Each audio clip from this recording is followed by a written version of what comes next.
अच्छा जी, कल की हमारी डिस्कशन हो रही थी एब्जॉर्प्शन प्रोसेस में, और कल हमने प्राइमरली एब्जॉर्प्शन प्रोसेस का जो स्टेप डिस्कस किया था दैट वाज रीअपोर्शनमेंट। रीअपोर्शनमेंट की ज़रूरत हमें क्यों पेश आई, इस पे बात हुई।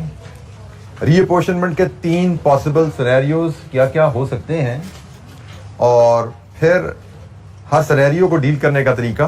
Then service department, they don't serve any other service department, when only one service department is serving other service departments, and where there are reciprocal services, एक सर्विस डिपार्टमेंट दूसरे सर्विस डिपार्टमेंट को सर्व कर रहा है और बदले में सर्विस भी ले रहा है। तो और रेसिप्रोकल सर्विसेज में हमने कहा था 2 मेथड्स होते हैं, एक रिपीटेड डिस्ट्रीब्यूशन मेथड, एक अलजेब्रिक मेथड जिसको साइमल्टेनियस इक्वेशन मेथड भी कहा जाता है।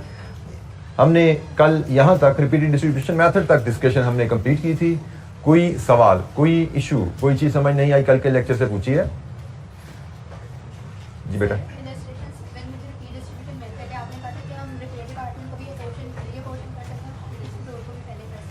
हमने कहा था हम जिस मर्जी सीक्वेंस में रीडिस्ट्रीब्यूशन स्टार्ट कर लें। जी बिल्कुल, हमने रिपेयर को कर लें, किसी कर लें, वो आंसर कुछ और आपका मार्जिनली डिफरेंस आ रहा होगा पहली बात। और वो मार्जिनली डिफरेंस इसलिए आ रहा है कि आपने 3 पे इसको क्लोज कर दिया। आप इसको लेकर चलते जाओ, 6 पे ले जाओ, बिल्कुल शायद विद फ्रैक्शंस डेसिमल्स के साथ मैच कर जाएगा। ठीक है, जब हम इसको क्लोज करते हैं यहाँ पे तो हमने एक एस्टिमेशन बीच में इन्वॉल्व कर ली। हमें एकेडमिकली यही जानना जरूरी है, हमने एक एस्टिमेशन बीच में इन्वॉल्व कर लिया क्लोज करने से। इसको क्लोज ना करें, हम इसको 4, 5 या 6 स्टेप्स पे ले जाएं तो फिर आप जो मर्जी मेथड पहले करो आंसर सेम होगा। हैविंग सेड दैट, हमारी रिक्वायरमेंट, आई रिपीट, 3 पे मैक्सिमम क्लोज कर देना काफी है। और रिपेयर से शुरू करें, क्यूसी से शुरू करें, हमारे लिए दोनों ठीक है। दोनों पे हमें फुल मार्क्स मिलेंगे। बेशक ऐसे हमने कहा आंसर 2-4 पे फर्क आ रहा होगा, उससे फर्क नहीं पड़ता। एक ही ज़हन में बिठा के रखिए, एग्जामिनर आपको कॉन्सेप्ट की एप्लीकेशन के नंबर देता है, वैल्यूज के नंबर नहीं होते। आपने रिपेयर से शुरू किया, वैल्यू कुछ और है, क्यूसी से शुरू किया, वैल्यू कुछ और है। एज लॉन्ग एज आपने स्टेप्स करेक्टली अप्लाई किए हैं, you will get full marks in both the cases. जी, एनी क्वेश्चन, कोई सवाल? यही कॉन्सेप्ट जो मैंने अभी थोड़ा बोला कि आपको स्टेप्स के नंबर मिलते हैं, कॉन्सेप्ट की एप्लीकेशन के नंबर मिलते हैं, वैल्यूज के नहीं। यही वो अंडरलाइंग प्रिंसिपल है जिसपे स्टेप वाइज मार्किंग बेस करती है न्यूमेरिकल क्वेश्चन में। क्या आपने पहली कैलकुलेशन परफॉर्म की, फॉर एग्जांपल आपने ये तकसीम की, अब पहली तकसीम ही आपसे गलत हो गई है, परसेंटेजेस आपने गलत लगा दी पहले पे, तो जाहिर बात है अगले सारी वैल्यूज गलत ही आनी है ना। लेकिन अगर एक गलती करने के बाद आगे सारी वैल्यूज आपने ठीक परसेंटेजेस पे कैलकुलेट की हैं तो इसका ये नहीं कि आपका सवाल 0 हो गया। मतलब यही है कि भैया आपने 3 डिस्ट्रीब्यूशन करनी थी, हर डिस्ट्रीब्यूशन का 1 नंबर था, एक डिस्ट्रीब्यूशन गलत हुई है, उसका कट जाएगा नंबर, 5 नंबर मिलेंगे आपको। This is what we call step wise marking. हालांकि आंसर एब्सोल्युटली रॉन्ग हो गया आपका, आंसर के नंबर नहीं है, स्टेप्स को सही, कॉन्सेप्ट को सही तरह अप्लाई करने का नंबर है। बेशक गलत वैल्यूज लेके आपने स्टेप्स प्रिंसिपली सही अप्लाई कर दिए हैं तो आपको नंबर मिलते हैं। जी, कोई और सवाल कल के लेक्चर से? कोई और क्वेश्चन? अच्छा जी, हम साइमल्टेनियस इक्वेशंस को जरा डिस्कस करते हैं कि यही जो हमने रिपीटेड डिस्ट्रीब्यूशन में काम किया, यही रिजल्ट हम साइमल्टेनियस इक्वेशन से कैसे हासिल कर सकते हैं। साइमल्टेनियस इक्वेशन में हमारे 3 स्टेप में रीअपोर्शनमेंट कंप्लीट हो जाती है। वो जो रिपीटेड डिस्ट्रीब्यूशन मेथड बिल्कुल स्ट्रेट फॉरवर्ड सिंपल था, बस जरा लेबोरियस था। तो यहाँ पे जरा लेबोरियस काम खत्म होता है, अलजेब्रे की मदद से हम इसको हल करते हैं। 3 स्टेप्स हैं जी हमारे। स्टेप नंबर 1, हमें हर सर्विस डिपार्टमेंट की इक्वेशन बनानी है। हमें हर सर्विस डिपार्टमेंट की इक्वेशन बनानी है, equation for its total cost. कैसे बनानी है, एग्जांपल पे आते हैं, मैं एलैबोरेट सारा आपको वहां पे कर दूंगा। तो हमें simultaneous equation for each service department बनानी है। स्टेप नंबर 2, हमें उन इक्वेशन को साइमल्टेनियसली सॉल्व करना है। अच्छा, साइमल्टेनियसली इक्वेशन को सॉल्व करने की बात करते हैं तो हमारे स्कोप में कितने वेरिएबल्स वाली इक्वेशन सॉल्व करना है? 2 वेरिएबल वाली। तो इसका मतलब हमारे यहाँ पे 2 सर्विस डिपार्टमेंट्स ही आएंगे, 2 से ज्यादा सर्विस डिपार्टमेंट यहाँ पे नहीं आएंगे, क्योंकि हमारे स्कोप में 2 इक्वेशन को, 2 साइमल्टेनियस इक्वेशन को सॉल्व करना ही है। सीए के स्कोप में 3 इक्वेशन को सॉल्व करना नहीं है, क्योंकि 3 वेरिएबल्स होंगे तो 3 वेरिएबल्स के हिसाब से 3 इक्वेशन सॉल्व करनी पड़ती हैं, तो वो हमारे स्कोप में नहीं है सीए के। तो हमारे यहाँ पे चूंकि 2 इक्वेशन सॉल्व करना है, इसलिए हमें 2 सर्विस डिपार्टमेंट ही दिए जाएंगे, इससे ज्यादा हमें डिपार्टमेंट दिए नहीं जाएंगे इस केस में। अच्छा जी, हमने स्टेप नंबर 2 में साइमल्टेनियस इक्वेशन सॉल्व करेंगे और स्टेप नंबर 3 में रीअपोर्शनमेंट करते हैं। तो ये स्टेप्स 3 स्टेप्स हैं जी। स्टेप नंबर 1, इक्वेशन बनाए हर सर्विस डिपार्टमेंट की। स्टेप नंबर 2, 2 सर्विस डिपार्टमेंट होंगे, 2 की इक्वेशन है, इन दोनों को सॉल्व करें फॉर वैल्यूज। जो भी एक्स वाई वैल्यूज आएंगी वो वैल्यूज क्या है, मुझे लगता है हम एग्जांपल देखेंगे, उसी से हमें ज्यादा समझ आएगी। और आखिरी स्टेप में सिर्फ रीअपोर्शनमेंट का एक कैलकुलेशन परफॉर्म होती है। रिपीटेड डिस्ट्रीब्यूशन मेथड में तो हमने 3 दफा रीअपोर्शनमेंट की थी, यहाँ पे सिर्फ 1 दफा रीअपोर्शनमेंट करते हैं और हमारी रीअपोर्शनमेंट कंप्लीट हो जाती है। इलस्ट्रेशन 8 हम देखते हैं और उसमें हम साइमल्टेनियस इक्वेशंस को कैसे अप्लाई करने हैं वो हम डिटेल में डिस्कस करेंगे। इलस्ट्रेशन 8 का डाटा अगर आप देखें तो वो बिल्कुल वही डाटा है जो हमने इलस्ट्रेशन 7 में डील किया। ठीक है जी, सेम डाटा है, बस रिक्वायरमेंट सिर्फ बदली गई है कि reapportion service department cost among production department using simultaneous equation and calculate total overheads for each production department. ठीक है जी, तो ये जनाब हमें काम करना है और इसके लिए हमने जैसे कहा पहले हमें इक्वेशंस बनानी है साइमल्टेनियस, फिर हमने उनको सॉल्व करना है और इक्वेशन सॉल्व करने के बाद then we will perform the reapportion. अच्छा जी, अब 1 बाय 1 इस डाटा को सामने रखते हैं, जरा देख लीजिए डाटा को और फिर हम इसको सॉल्व करते हैं जी। इलस्ट्रेशन 10 ये आ गई जी।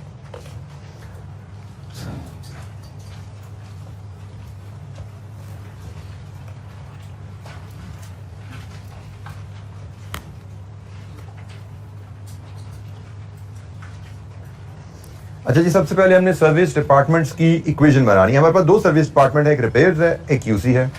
तो इक्वेशन बनानी होती है हमने जी टोटल कॉस्ट की, हमने टोटल कॉस्ट की इक्वेशन बनानी है। स्टेप नंबर 1 में इक्वेशन बनाने के लिए हमें वेरिएबल चाहिए होते हैं। You should have this experience from your past learning कि हम अज्यूम सबसे पहले करते हैं, let's assume total cost of service department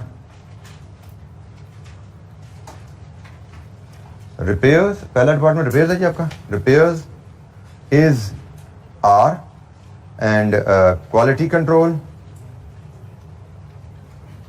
is Q. ये मैंने वेरिएबल यूज कर लीजिए।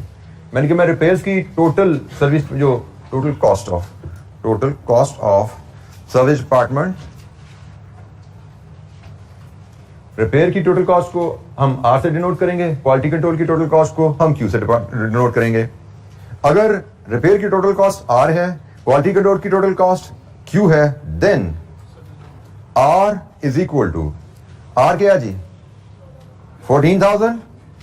Is it 14,000 only? No, R is 14,000 plus repair को क्वालिटी कंट्रोल से भी तो 15% हिस्सा आना है ना। रिपेयर्स को क्वालिटी कंट्रोल ने भी तो सर्विस दी है ना, तो क्वालिटी कंट्रोल ने जो रिपेयर को सर्विस दी है वो रिपेयर का खर्चा हो गया ना। तो जनाब रिपेयर डिपार्टमेंट की जो टोटल कॉस्ट है वो 14,000 प्लस 15% ऑफ क्यू। तो 15% को हम 0.15 इक्वेशन में 15/100 लिख दें या 0.15 लिख दें Q.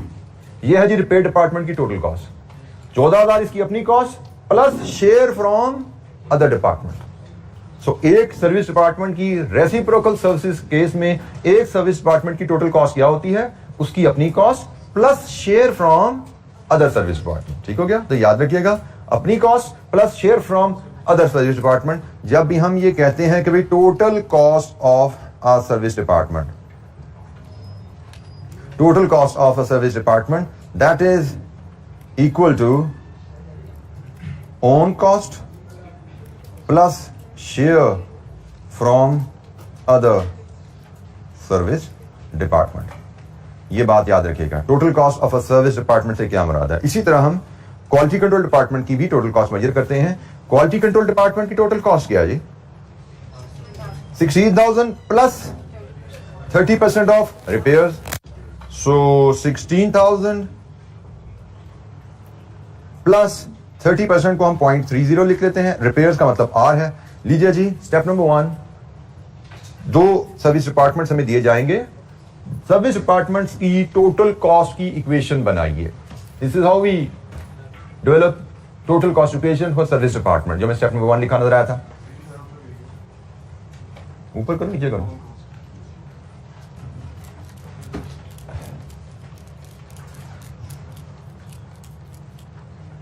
Total cost of a service department is equal to own cost plus share from other service department. जी, इक्वेशन की कंस्ट्रक्शन पहला स्टेप हो गया। दूसरा स्टेप है जी इक्वेशन को सॉल्व करना। तो इक्वेशन को सॉल्व करने के लिए हम इसको नंबर दे देते हैं जी। ये इक्वेशन नंबर 1 है, ये इक्वेशन नंबर 2 है। साइमल्टेनियस इक्वेशन को सॉल्व करने की डिफरेंट प्रेजेंटेशंस हैं जो आपने शायद अपनी स्टडीज में सीखी होंगी, लेकिन मुझे जो आसान प्रेजेंटेशन क्या लगती है कि आप किसी भी इक्वेशन से आर की वैल्यू यहां से उठा के इसमें फीड कर दो या क्यू की वैल्यू यहां से उठा के इसमें फीड कर दो। ठीक है जी, इन दोनों में से कोई ये काम कर सकते हो। तो मैं क्या करता हूं, मैं आर की वैल्यू पुट, ये अब हम स्टेप 2 परफॉर्म करने जा रहे हैं। जिसमें हमने साइमल्टेनियस इक्वेशन को सॉल्व करना है। तो स्टेप 2 है जिसमें हम कहते हैं जी put value of R from equation 1 in equation 2। अच्छा, ये स्टेप्स अभी चूंकि हम इनिशियल रजिस्ट्रेशन कर रहे हैं, मैं लिख रहा हूं, एग्जाम में ये स्टेप्स लिखने की जरूरत नहीं होती, हम ठक ठक ठक सॉल्व करते जाते हैं। ठीक है जी। तो ये जनाब हम दूसरा स्टेप में हम क्या करेंगे, फिर क्या होगा, Q is equal to 16,000 plus 0.30 plus 0.15 Q। Agreed जी। अब इसको आप सॉल्व कर सकते हैं फॉर Q। यहां से बताइए Q क्या आता है जी,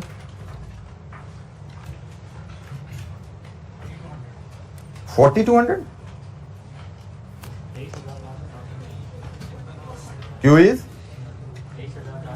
223,754 जी जनाब। ये हमारे पास Q की वैल्यू आई। हर स्टूडेंट ये वैल्यूज कैलकुलेट करके देख ले। मैं एक चीज यहाँ पे क्लियर कर दूं, बात ये कैलकुलेशन जारी बात हमने कहीं अपने मैट्रिक इंटर में कहीं सीखी होती है बातें, फिर हमने QM में भी पढ़ी होती है, हमें लगता है ये तो मसला ही कोई नहीं है। तो हमें जो बेसिक कैलकुलेशन है वो कोई ना मसला जानते हुए हम कभी हाथ से गुजारते नहीं है, छोड़ते जाते हैं कि बस ठीक है यहाँ तक हो गया, आगे तो हो जाएगा, आंसर से देख लो क्या आ रहा है। एग्जाम में जाते हैं तो यहाँ पे जाके फंस जाते हैं, हम बेसिक से भूल चुके होते हैं, क्योंकि इस तरह की कैलकुलेशन को सॉल्व किया 1.5 साल हो चुका होता है, वहां पे हमारे हाथ से ये चीजें गुजरती नहीं है। तो कभी भी बेसिक से बेसिक कैलकुलेशन को आसान तरीन समझ के छोड़िए ना। ठीक है, हर आप सवाल में अगर आपको करने को दिल नहीं चाह रहा तो 5 सवालों में से 2 या 3 में कर लिया करो, 2 या 3 में स्किप कर लिया करो। ठीक है, ये तो basic calculation, I have command over this, लेकिन पहले इंश्योर करो you have command over this. इसलिए नहीं कि 2 साल पहले हो जाती तो आप भी हो जाएगी, मुझे जरूरत नहीं इसको देखने की। हाँ, परसों की थी, आज भी हो जाएगी, कोई मसला नहीं, आगे चले। इससे में पता लग रहा है कि नहीं होती। 2,151 मतलब इसका मतलब आपको इक्वेशन सॉल्व करनी नहीं आती। मैं क्या कहना चाह रहे हो यार, मैं तो समझ आता, मैं मजाक कर रहा हूँ, आपको मशवरा दे रहा हूँ, तो आप साबित कर रहे हो कि भाई मसला यही है।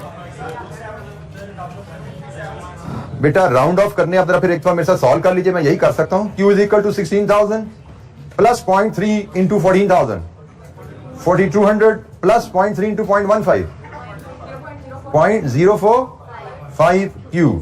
इसके बाद आप Q माइनस 0.045 Q करते हैं और ये आपका 20,200 हो जाता है।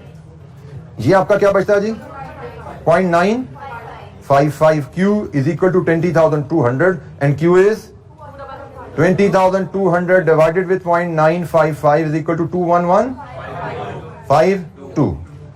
ठीक है जी। अब किसी को कोई एम्बिग्विटी, तो पहले 23,000 4,000 की 2 बातें आई थी। ये वही बात है जो मैं कह रहा था कि आपको समझता बेसिक है, ये तो मसला ही कोई नहीं। तो मसला ही कोई नहीं में आपको पता लग गया कि भाई ठीक है, ये हम 8वीं 9वीं 10वीं में तो कर लेते थे, 8 9 10 के में तो बड़े आराम से होती थी, हमसे QM में भी सिखाई गई थी, लेकिन 6 महीने गुजरे बीच में भूल भाल गए हम। एनीवेज, जब आपके पास Q की वैल्यू आ गई, अब एग्जाम में ऑनेस्टली स्पीकिंग ये ऐसे तो बाय द वे ये सारी चीजें तो अब कैलकुलेटर में हो जाती हैं। तो आपने ये लिखना है, उसके बाद सीधी आपने ये वैल्यू लिखनी होती है। मतलब ये सारे स्टेप्स तो आपको देने की जरूरत नहीं होती। तो अगर इसका मतलब कैलकुलेटर का यूज, ये भी एक बड़ी जरूरी बात है, एग्जाम में आपका 1-1 मिनट कीमती है। अगर आपके पास जो अलाउड कैलकुलेटर है उसमें ये फंक्शन अवेलेबल है, यू मस्ट लर्न दैट, उसको सीखिए ताकि एग्जाम में आप अपना 1-आध मिनट कीमती बचा सकिए। एग्जाम में आपको ये इक्वेशन बनानी है, स्टेप लिखना है, उसके बाद सीधा आप निकाल लीजिए क्यों ये आ रहा है भाई, स्टेप दिखाने की कोई जरूरत नहीं होती है आपको। और मुझे तो लगता है शायद इवन ये भी दिखने की जरूरत नहीं होती, आप तो सीधा लिखो सॉल्विंग इक्वेशन क्यों ये आ रही है, ऐसा ही है ना। आप तो ये सॉल्विंग टू इक्वेशन क्यों ये आया और आर क्या आया, आर बताओ क्या, 17173। तो मेरे हिसाब से एग्जाम में आप ये सारी कहानी स्किप कर सकते हो। ये सारी कहानी जो मैंने ब्लू में सर्च कर दिया, ये सारी कहानी स्किप कर सकते हो।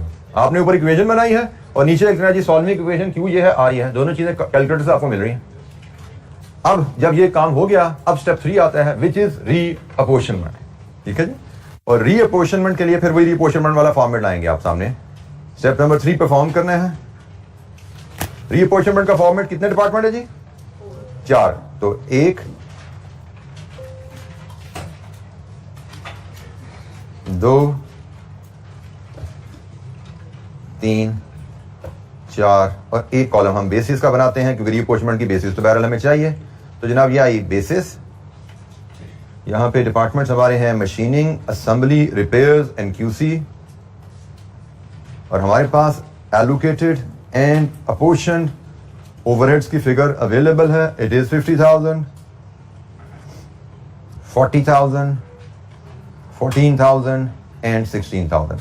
अब हम पहले रिपेयर्स को रीपोर्शन कर देते हैं, फिर क्यूसी को कर देंगे, और हमें इसकी जो बेसिस दी गई हैं रिपेयर की 50, 20 एंड 30 है, और क्यूसी की 30, 55 एंड 15 है। ठीक है, ये वही रीअपोर्शनमेंट का फॉर्मेट है जो हमने कल सीखा था। सेम फॉर्मेट पे जब रीअपोर्शनमेंट करनी है वो तो इसी फॉर्मेट में होनी है। अच्छा जी, अब रीअपोर्शनमेंट करते हुए सब ख्याल क्या करना है कि जब हमने रिपेयर डिपार्टमेंट की कॉस्ट रीपोर्शन करनी है तो वो हमें वो टोटल कॉस्ट जो स्टेप 2 से निकाली है वो करनी है। रिपेयर डिपार्टमेंट की टोटल कॉस्ट है 17173, हमने इसको रीपोर्शन करना है, और इसी तरह जब क्यूसी की तकसीम करनी है तो क्यूसी की कॉस्ट हमने रीपोर्शन करनी है 21152, और ये एक स्टेप में हम रीपोर्शनमेंट करेंगे तो ये जनाब हमारा काम 0-0 वाला पूरा हो जाएगा। करके देख लेते हैं जी। तो 17173 का 50%, 8586.5, चलें जी। इसका 20%, 3434.6, इसका 30%, 515.1.9। ठीक है जी। अब 21152 का 30%, 6346, इसका 55%, 11634, और इसका 15%, 317.2.8। लीजिए जी, अब आप इनका अगर टोटल करेंगे, मशीनरी का टोटल,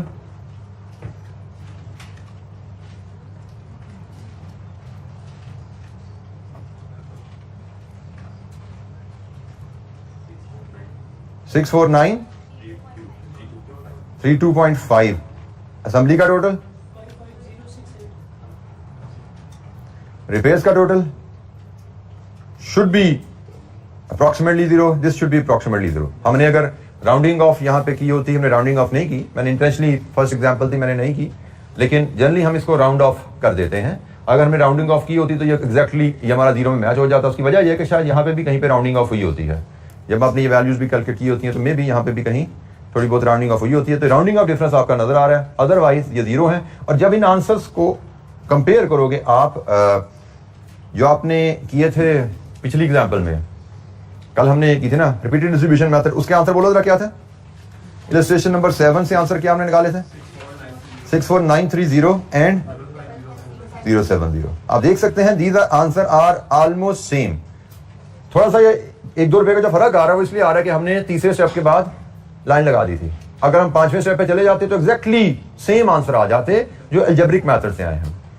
रिपीटेड डिस्ट्रीब्यूशन मेथड और algebraic method technically exactly same answer देते हैं, लेकिन हमें देखने में जो फर्क नजर आ रहा है वो सिर्फ इसलिए है कि हमने रिपीटेड डिस्ट्रीब्यूशन मेथड में सिर्फ 3 डिस्ट्रीब्यूशन परफॉर्म की थी, और आखिर में जब लाइन खींची तो एक एस्टिमेशन का एलिमेंट आ जाता है। वो अगर लाइन ना ड्रॉ करते हम 4थी 5वीं डिस्ट्रीब्यूशन पे जाते तो ये फर्क तकरीबन नेग्लिजिबल हो जाता, आंसर एग्जैक्टली सेम होते। बट अगेन हमारा स्कोप ये नहीं है कि आंसर हम मैच करवाते रहे, हमें पता होना चाहिए रिपीटेड डिस्ट्रीब्यूशन कैसे परफॉर्म करते हैं, 3 डिस्ट्रीब्यूशन के बाद कहानी खत्म करनी है, साइमल्टेनियस इक्वेशन कैसे परफॉर्म करते हैं, उसके आंसर कैसे लेने हैं, और हमें एकेडमिकली पता होना चाहिए they both method they give same answer. If the answers we are getting are different, that is because of the curtailment of repeated distribution method up to 3 steps. ये हमें theoretically knowledge होना चाहिए, practically बराबर कराना इनका हमारे लिए जरूरी नहीं है। जी जनाब, any question? Simultaneous equation से हमने जो reapportionment परफॉर्म की, कोई सवाल? अच्छा, जब हम थोड़ी सी रिपीट एक्टिविटी करते हैं, नेक्स्ट जो इलस्ट्रेशन हमारे पास है,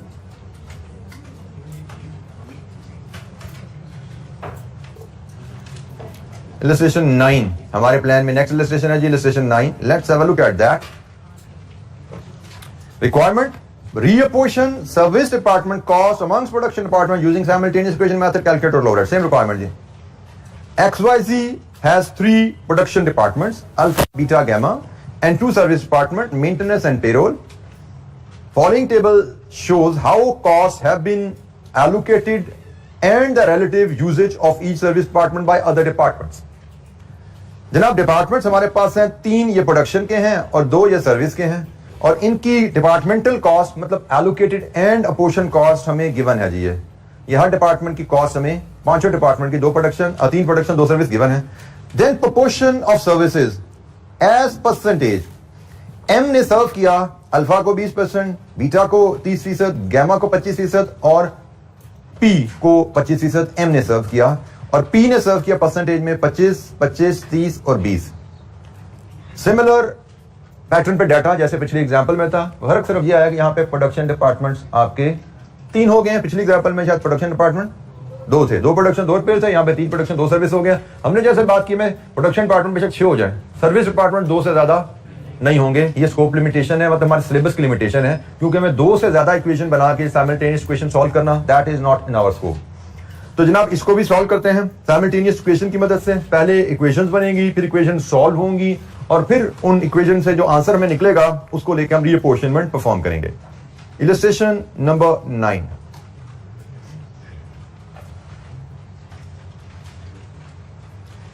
सबसे पहले हम इक्वेशन बनाने के लिए जाते हैं।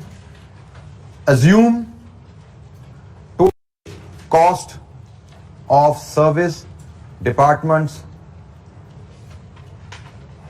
आर, पहले बाय द वे अजम्पशंस तो उसने मैं दे दी, ऑलरेडी दे दी है, M और P उसने दे दी भी है।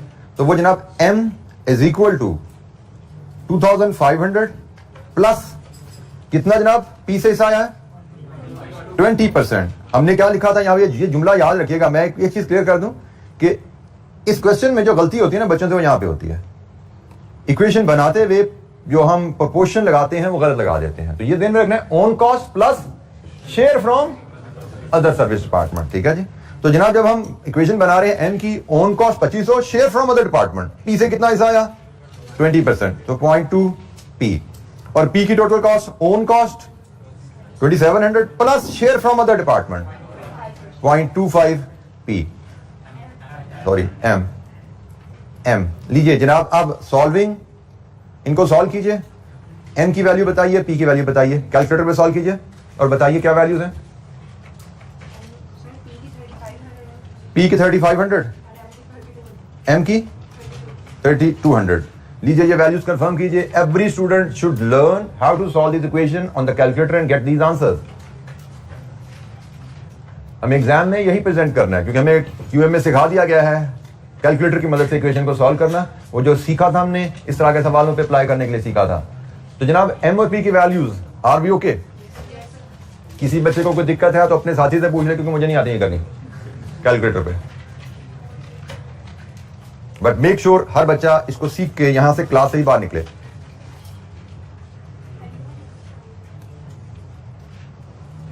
इसके बाद बारी आती है जी रीअपोर्शनमेंट की, और रीअपोर्शनमेंट के लिए हम बनाते हैं 2 service department, 1, 2, 3 production department,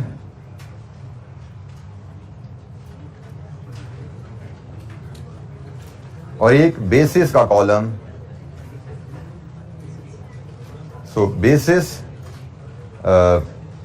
alpha beta gamma M P, ये हमारे प्रोडक्शन डिपार्टमेंट हैं, ये हमारे सर्विस डिपार्टमेंट हैं।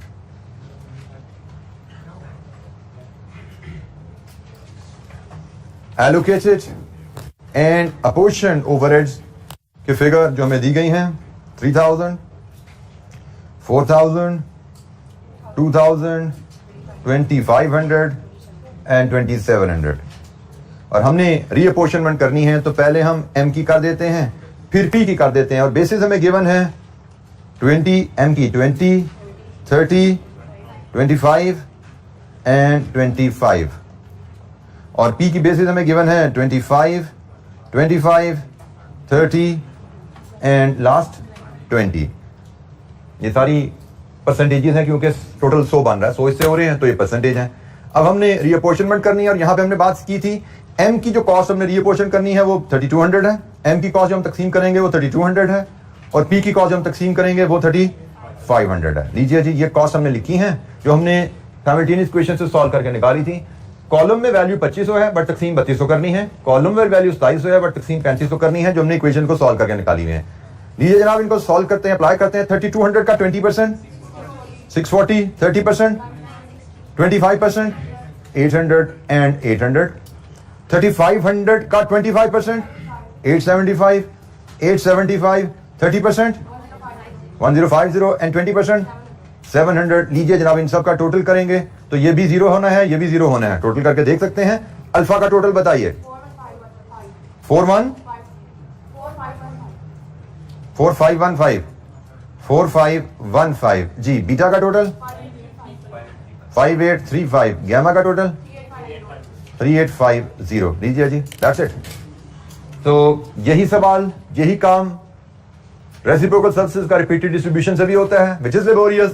यही काम अलजेब्रिक अप्रोच से भी होता है, साइमल्टेनियस इक्वेशन के इस्तेमाल से भी होता है। आपके सामने है एनी क्वेश्चन, कोई स्टेप समझ नहीं आया पूछिए। साइमल्टेनियस इक्वेशन से डील करते हुए स्टेप नंबर 1, हम हर सर्विस डिपार्टमेंट की इक्वेशन बनाते हैं, सर्विस डिपार्टमेंट की टोटल कॉस्ट की इक्वेशन बनाते हैं। स्टेप नंबर 2 में इन इक्वेशंस को सॉल्व करके एम और पी की वैल्यूज निकालते हैं, और स्टेप नंबर 3 में एक स्टेप में रीअपोर्शनमेंट करके हम इसको कंप्लीट कर लेते हैं। कोई सवाल?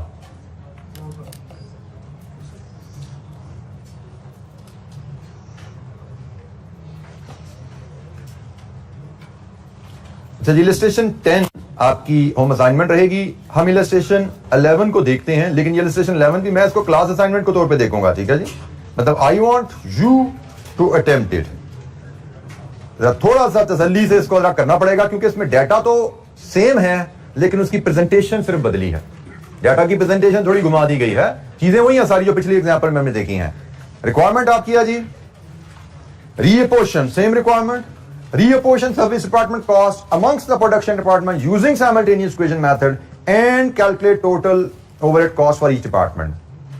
अब यहां पे जनरली मेरी ऑब्जर्वेशन है, जब मैं क्लास असाइनमेंट में देता हूं, इक्वेशन बनाने इज द की। मेन काम तो इक्वेशन बनाना है, इक्वेशन बन गई तो आगे तो मसला हल हो जाता है। तो जनरली 90% बच्चे इक्वेशन नहीं बना पाते यहाँ पे, ये मेरा एक्सपीरियंस है। लेट्स सी आप इस एक्सपीरियंस को गलत साबित करते हैं कि नहीं करते हैं। 90% बच्चों से इसकी इक्वेशन नहीं बनती, गलत बनती हैं, मतलब गलत बनाते हैं। तो देखते हैं आप लोगों का रिजल्ट क्या रहता है। अभी हम मार्किंग कर लेंगे आप लोगों की। तो पढ़िए जरा इलस्ट्रेशन 11 को और इसकी इक्वेशंस बनाइए। पहले स्टेप में इक्वेशन बना के मुझसे शेयर करेंगे, इसके बाद आगे चलेंगे हम।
इक्वेशन में ये जो बस अंडरलाइन चीज है, ये अंडरलाइन वैल्यू लाना, दिस इज द की।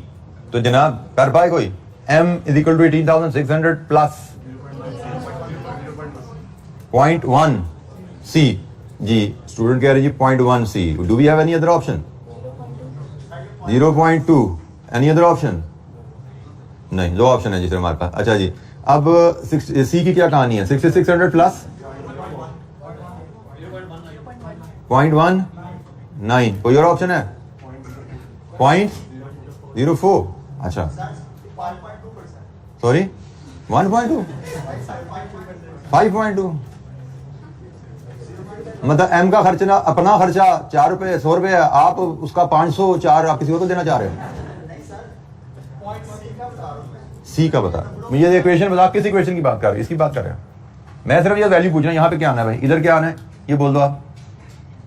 इधर क्या आता है आपके हिसाब से? 0.1 है, ठीक है। यहाँ पे क्या आता है आपके हिसाब से? 0.052 जी जनाब। और किसी के पास कोई और ऑप्शन है मार्केट में? जी बेटा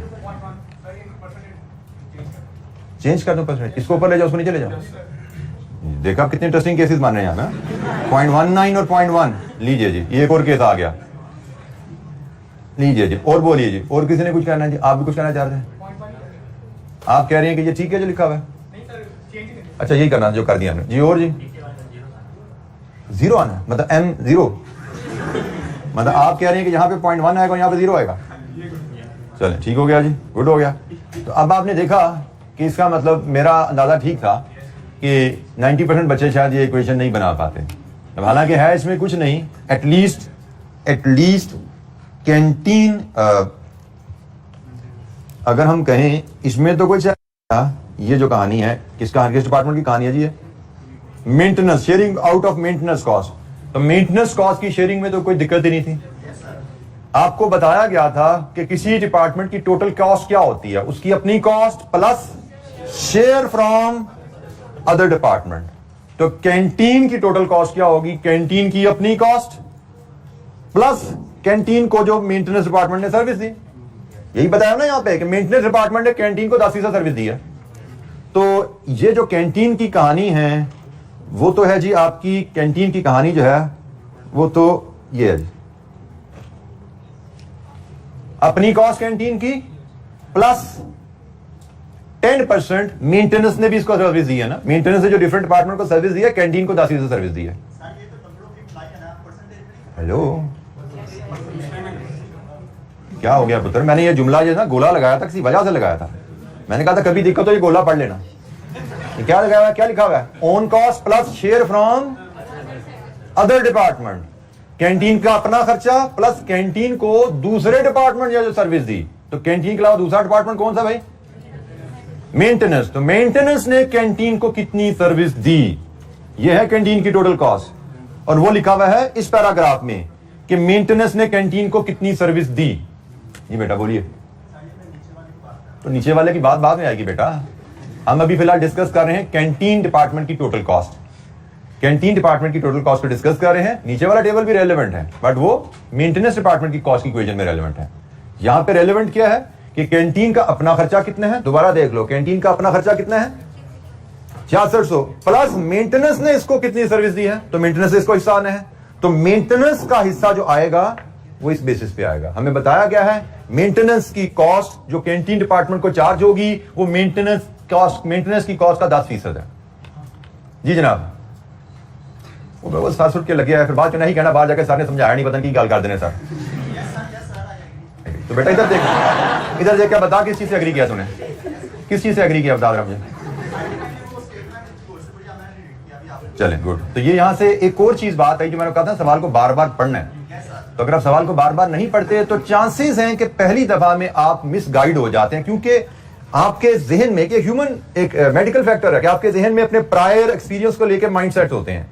क्योंकि आपने पिछली एग्जांपल में खास अंदाज में डाटा की प्रेजेंटेशन देखी हुई है, आप इसको पढ़ते हुए भी उसी अंदाज में इसको रिलेट कर रहे होते हो, आप इसको ऑब्जेक्टिवली नहीं देखते। इसलिए कहा जाता है भाई दूसरी दफा तीसरी दफा पढ़ोगे तो पता लगेगा। और मैंने जो तवज्जो दिलाई जाती है जिन पॉइंट्स पे, उनको कोशिश क्या करें उसी तरह हाईलाइट करके जहन में रखा करें, क्योंकि आई नो यहां पे प्रॉब्लम आ जाती है।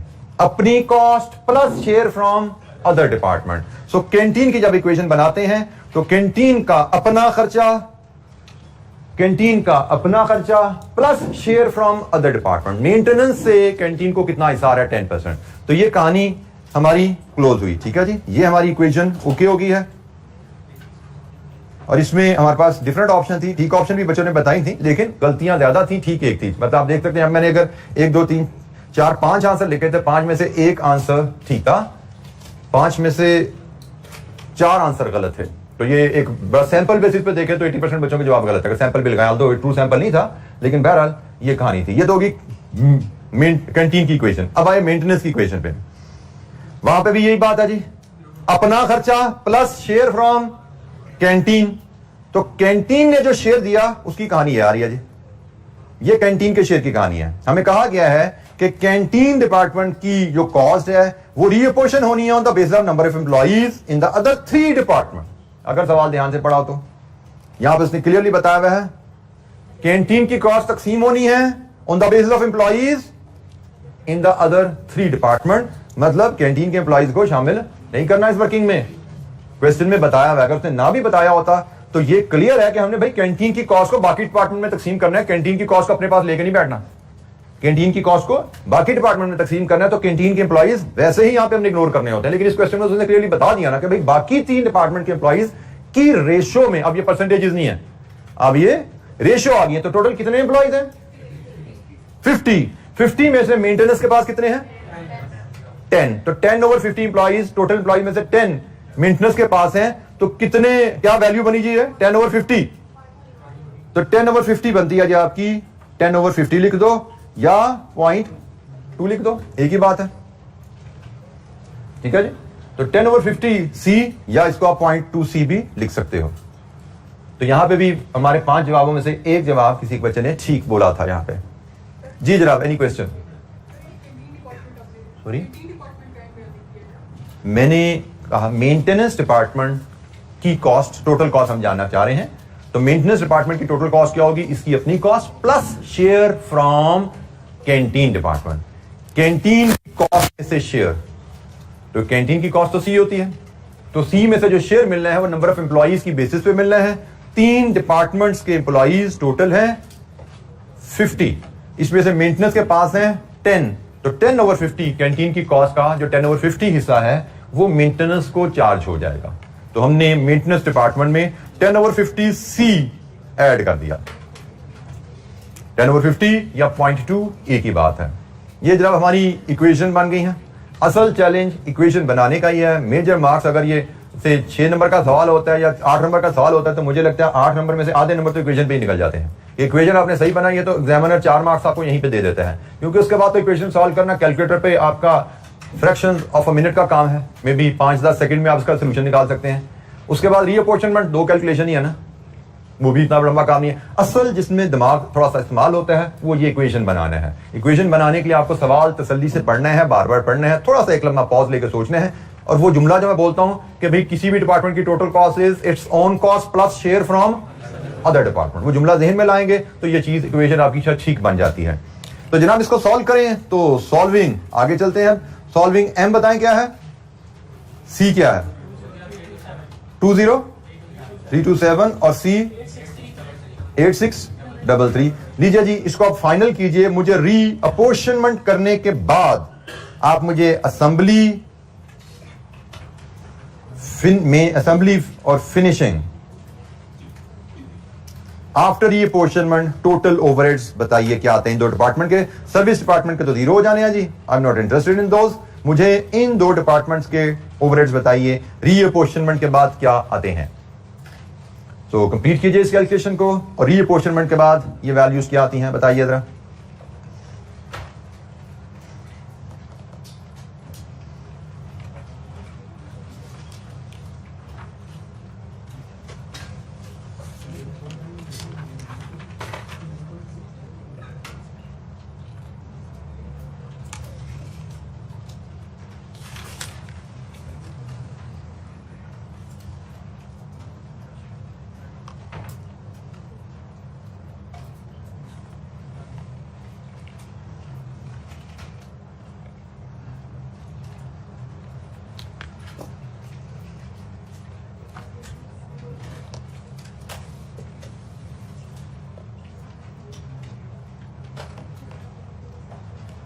जी जनाब, टोटल ओवरहेड्स क्या आ रहे हैं?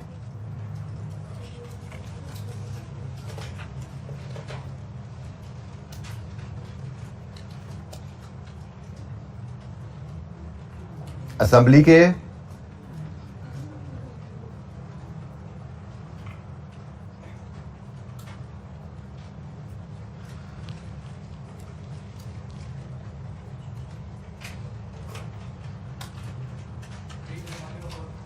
असेंबली के 30104 हैं जी, बिल्कुल ठीक है, और फिनिशिंग के 36418, बिल्कुल ठीक जी, these are the correct answers.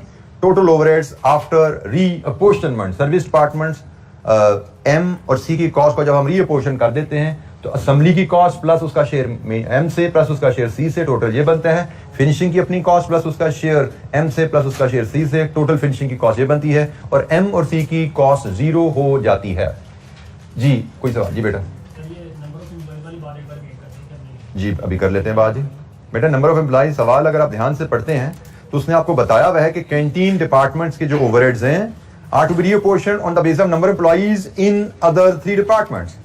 पहली बात ये तो क्लियर है ना, कैंटीन डिपार्टमेंट की कॉस्ट में बाकी 3 डिपार्टमेंट में तकसीम होना है, इसमें तो कोई शक नहीं है। हमें कैंटीन डिपार्टमेंट की कॉस्ट को बाकी डिपार्टमेंट में किस बेसिस पे तकसीम करना है वो बेसिस चाहिए, वो उसने यहां बता दिया कि number of employees in other 3 department, इस रेशियो में तकसीम कर दो। मतलब कैंटीन डिपार्टमेंट की कॉस्ट टोटल अदर 3 डिपार्टमेंट के एम्प्लॉइज 50 हैं, 15/50 असेंबली को डाल दो, 25/50 फिनिशिंग को डाल दो, और 10/50 मेंटेनेंस को डाल दो। अदर 3 डिपार्टमेंट्स में जो एम्प्लॉइज हैं उसकी रेशियो में कैंटीन की कॉस्ट इन 3 डिपार्टमेंट में तकसीम कर दो। तो टोटल 50 एम्प्लॉइज हैं 3 डिपार्टमेंट में, 15/50 इसको, 25/50 इसको, और 10/50 मेंटेनेंस को। ये 3 एम्प्लॉइज की रेशियो में कॉस्ट तकसीम हो जाएगी कैंटीन की। तो हमने कैंटीन की जो तकसीम बनाई है, कैंटीन का खर्चा कितना था? कैंटीन का खर्चा 8633 था ना, तो 8633 इंटू 15/50 यहां आया है, और 633 इंटू 25/50 यहां पे ऐड किया हमने। यह है कैंटीन की तकसीम। और चलें मैं एम की तकसीम भी यहां बना देता हूं। एम है जी 2327, इसका 50% हिस्सा यहां आया है, और 2327 इसका 40% हिस्सा यहां पे आया है। और अपना खर्चा अगर देखें तो असेंबली का अपना खर्चा 17350 था, और इसका खर्चा 23970 था। तो जनाब इन 3 वैल्यूज को ऐड करें, this plus this plus this, in 3 values को ऐड करें तो जनाब ये आपके आंसर आ रहे हैं। ये मैंने वर्किंग भी आपके सामने शो कर दी, ये आपके आंसर्स कैसे आए हैं। बेटा 15/50 परसेंटेज होती है क्या? इंटू 100 कर दे तो आ जाएगी परसेंटेज। निकाल लो, परसेंटेज निकालनी है तो निकाल लो, कोई फर्क नहीं पड़ता। इंटू 100 करें या ना करें, 15/50 इंटू जैसे मैंने कैलकुलेट किया ऐसे कैलकुलेट कर लें, इंटू 100 परसेंटेज बना के परसेंटेज अप्लाई कर दें, कोई फर्क नहीं पड़ता। मैथमेटिक्स है, आंसर हमारा सेम आना चाहिए। 15/50 की जगह आप 30% भी यूज कर सकते हैं, ये 30% है। बेटा आप परसेंटेज लिखना चाहते हैं तो इसको 30% लिखेंगे, यहाँ पे 50% लिखेंगे। प्रोपोर्शन लिखना है तो 15/50 लिख दें, 25/50 लिखते हैं। ये प्रोपोर्शन है, परसेंटेज 30% 50% है। दोनों तरह से आंसर आपके सेम आने चाहिए, ठीक है, और दोनों तरह से प्रेजेंटेशन ओके है। जी बेटा कैंटीन की कॉस्ट कैंटीन को चार्ज नहीं करोगे भाई। मकसद क्या रीअपोर्शनमेंट का, कि सर्विस डिपार्टमेंट की कॉस्ट को बाकी डिपार्टमेंट को जिसको इसने सर्विस दी है चार्ज करना। मैंने आपको शायद जुमला पढ़ते हुए बोला था, अगर उसने यहां पे ये जुमला ना लिखा होता, ये यहीं पे खत्म कर दिया होता, ये उसने जुमला इधर ही खत्म किया होता, ये लिखा ही ना होता, फिर भी हमने यही करना था, क्योंकि कैंटीन की कॉस्ट को हमने बाकी डिपार्टमेंट में तकसीम करना है। तो बाकी डिपार्टमेंट के एम्प्लॉइज लेने हैं, कैंटीन के एम्प्लॉइज नहीं लेने, ठीक है जी।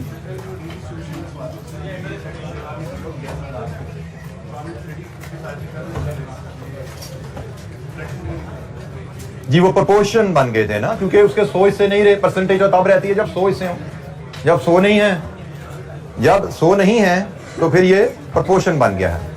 अब ये 30% नहीं है, ये 30 और 85 है, ये 55% नहीं है, 55 और 85 है। यहां पे ये 100 55% था। बेटा फर्क नहीं पड़ता, फर्क आ रहा है, आंसर फर्क आ रहे हैं आपके। प्रेजेंटेशन मैटर नहीं करती बेटा, आप प्रोपोर्शन लिख दो, आप परसेंटेज लिख दो, दोनों बातें ठीक है, आंसर सेम आ रहा है आपका, कोई फर्क नहीं पड़ता। विदाउट फ्रैक्शन से क्या मुराद है आपकी? मैंने 85 ईयर्स का सम है, जैसा उधर उसका सम 50 है, वहां पे नंबर ऑफ एम्प्लॉइज का सम 50 है, यहां पे हिस्सों का सम 85 है। 30/85 ही है बेटा। 30 रेशियो 55, ये रेशियोज हैं, इन रेशियोज का प्रोपोर्शन बनाए तो ये बनते हैं, रेशियोज के प्रोपोर्शन ये बनते हैं।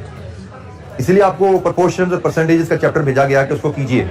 इन रेशियो के प्रोपोर्शन ये बनते हैं, ठीक है। ये दिस इज मैथमेटिक्स, इसमें कुछ में गलती या कोई चेंज नहीं है, सिंपल ये प्रोपोर्शन, ये रेशियोज इस प्रोपोर्शन में कन्वर्ट होती हैं। जी एनी क्वेश्चन, कोई सवाल? अच्छा, ये आज के लिए इतना ही। कल इंशाअल्लाह हम एक क्वेश्चन है हमारे पास पास पेपर का क्वेश्चन 1, उसको देखेंगे और नेक्स्ट स्टेप जो हमारा है एब्जॉर्प्शन प्रोसेस का, उसकी तरफ मूव करेंगे। स्टेप नंबर 5 जो फाइनल स्टेप है हमारा, जिसमें हमने फाइनली ओवरहेड कॉस्ट को पर यूनिट में अब कन्वर्ट करना है।